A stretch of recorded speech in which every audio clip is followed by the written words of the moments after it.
I didn't expect to feel numb after my so-called spiritual awakening. For months, I had been chasing that moment, treating Eckhart Tolle, fasting, journaling, meditating at 4 a.m., and even attending a silent retreat in Vermont. And when it finally happened, it wasn't fireworks. It was a quiet collapse, a soft, sinking surrender. My ego cracked open. I felt detached from all the noise, liberated. But 2 weeks later, I couldn't get out of bed. Not because I was sad, not because I was overwhelmed, but because nothing seemed worth doing anymore. No goals, no dreams, no ambitions. Just an eerie emptiness dressed as peace. I wasn't drowning, but I wasn't swimming either. I was just floating. That's when I met Joe. Joe was in his late 60s, a retired Army psychologist turned mountain trail guide in Colorado. We met on a community hike I reluctantly joined. I lagged behind the group.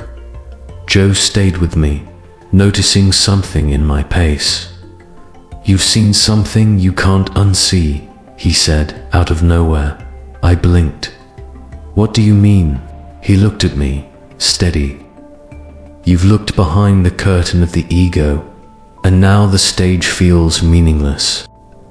Exactly. Over the next few weeks, I kept returning to John hikes, over coffee, even once on his porch. He became my unexpected mentor, a man who'd seen both war and inner peace. He introduced me to Carl Jung, not just the man, but the soul behind the theory.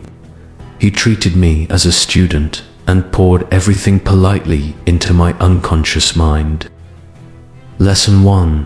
The ego dies, but the task remains. Joe leaned back on the bench overlooking the valley, eyes squinting into the sunset like he was seeing something beyond the horizon. "You know what most people get wrong about awakening," he said. "They think it's the finish line, but it's just the demolition phase." I tilted my head. "Demolition?"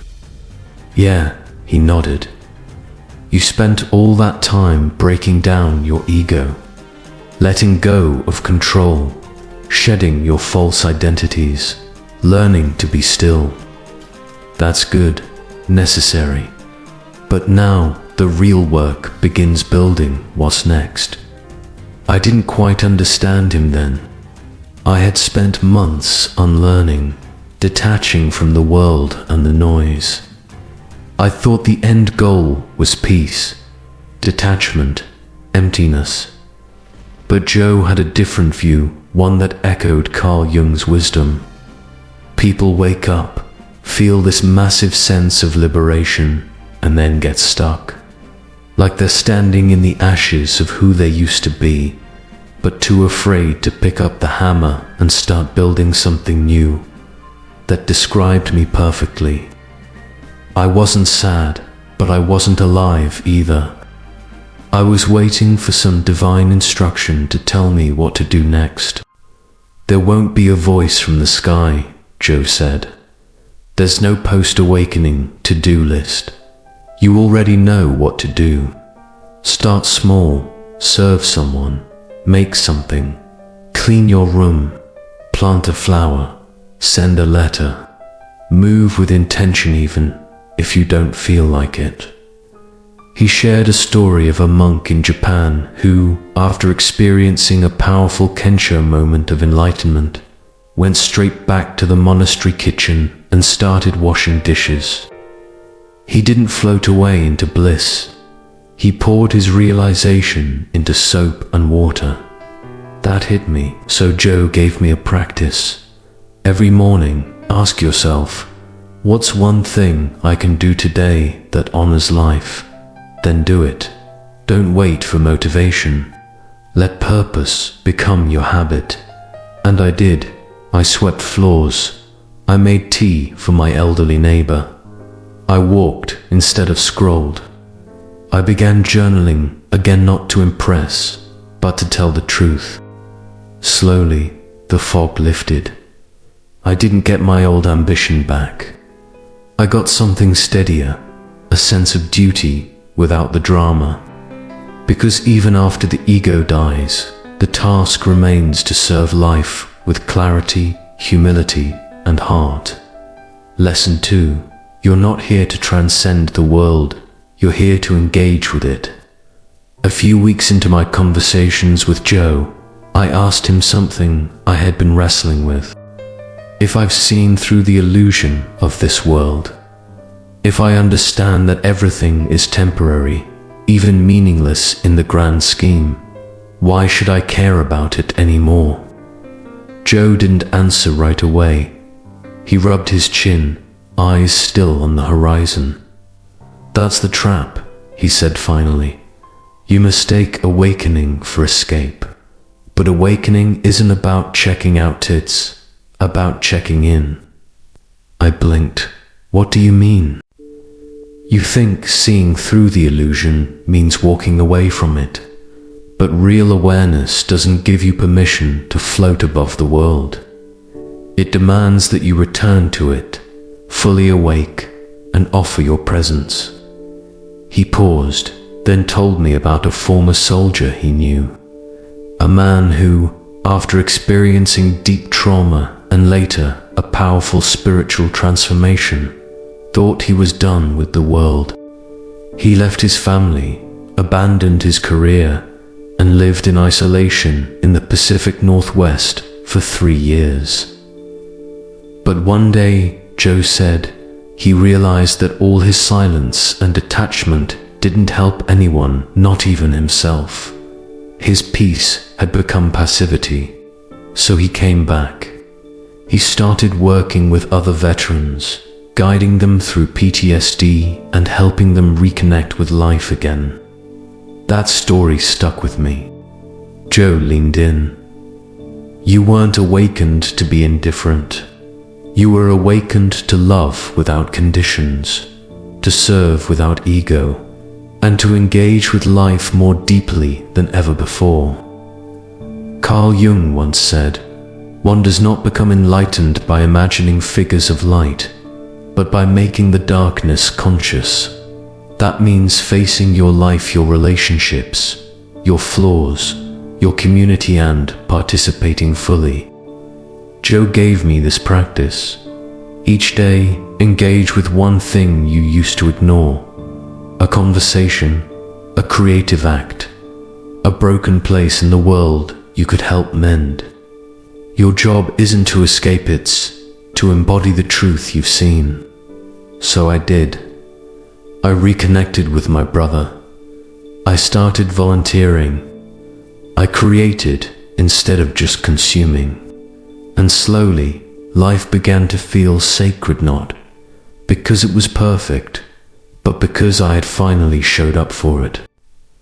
Awakening wasn't an end, it was a beginning. Not an exit, but an entrance back into the world with open eyes and a willing heart. Lesson 3. Integration is the final step of awakening. Joe once told me, spiritual awakening is not the end of your journey, it's the beginning of a more honest one. At first, I didn't quite get it, but the more I tried to live as if awakening had completed me, the more fragmented I felt. That's when Joe dropped the final piece. Awakening shows you what is real, but integration is what makes it part of your life. Without it, you're just a ghost floating through experiences you don't fully inhabit. He paused and drew a small circle in the dirt with a stick. This, he said, is your old self, limited, predictable. Then comes the awakening. He drew a line extending beyond the circle, and suddenly you're outside it, seeing from above.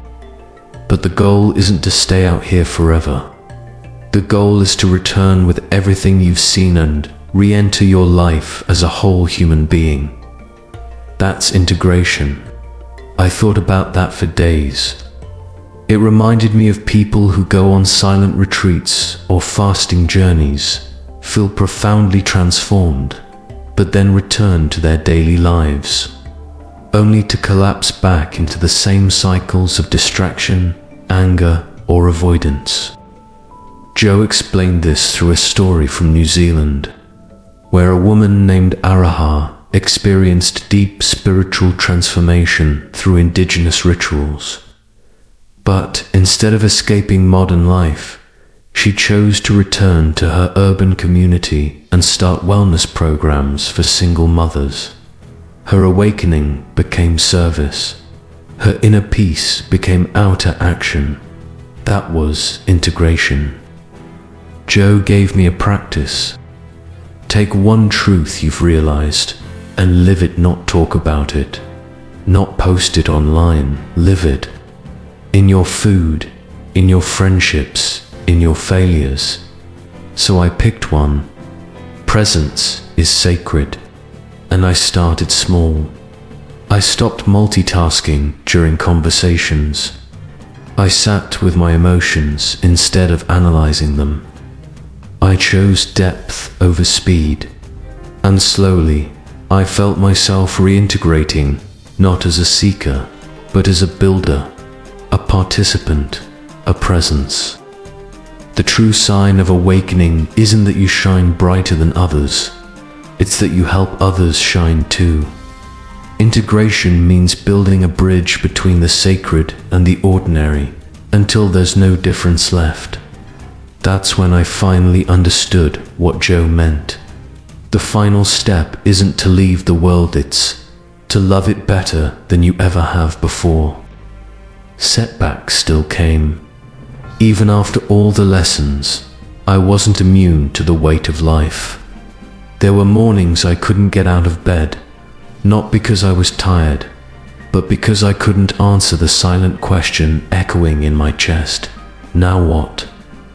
I had glimpsed something sacred during my awakening, vast stillness, a deep knowing.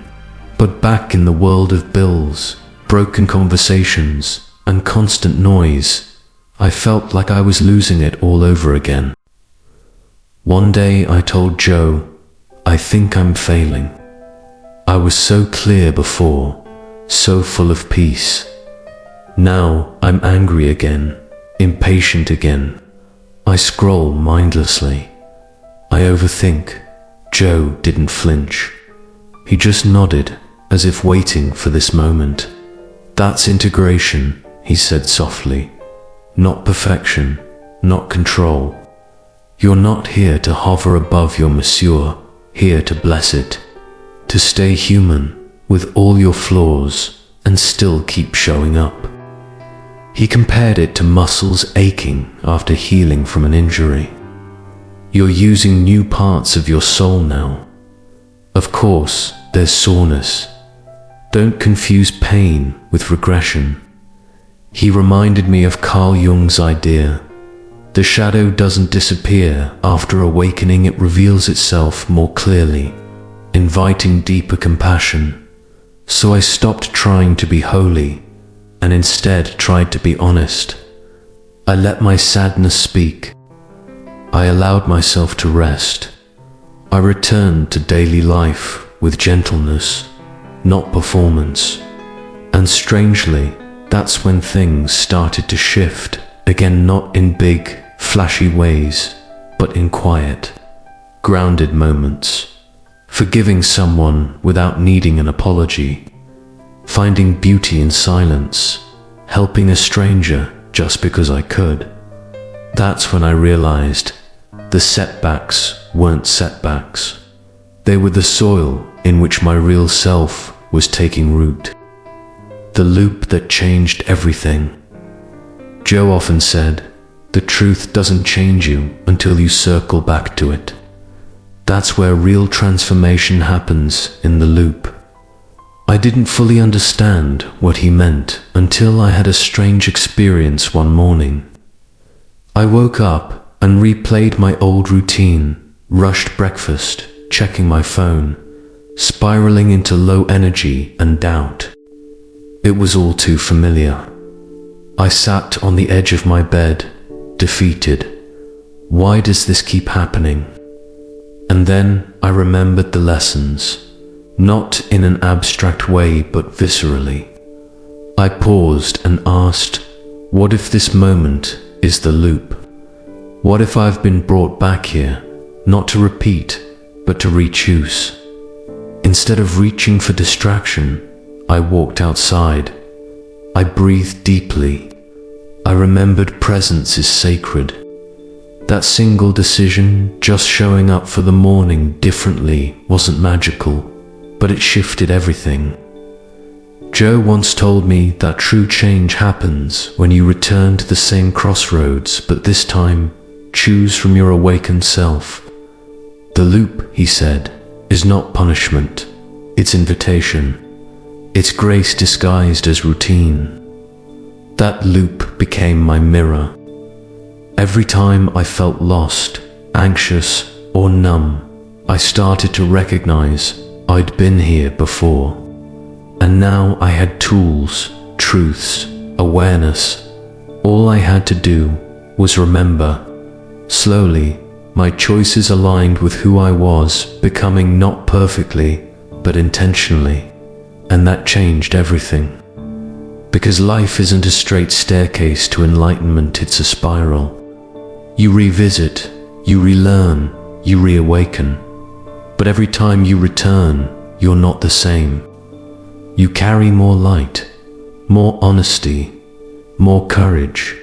That's the loop that changed me, not by taking me somewhere new, but by showing me that I am new every time I come back.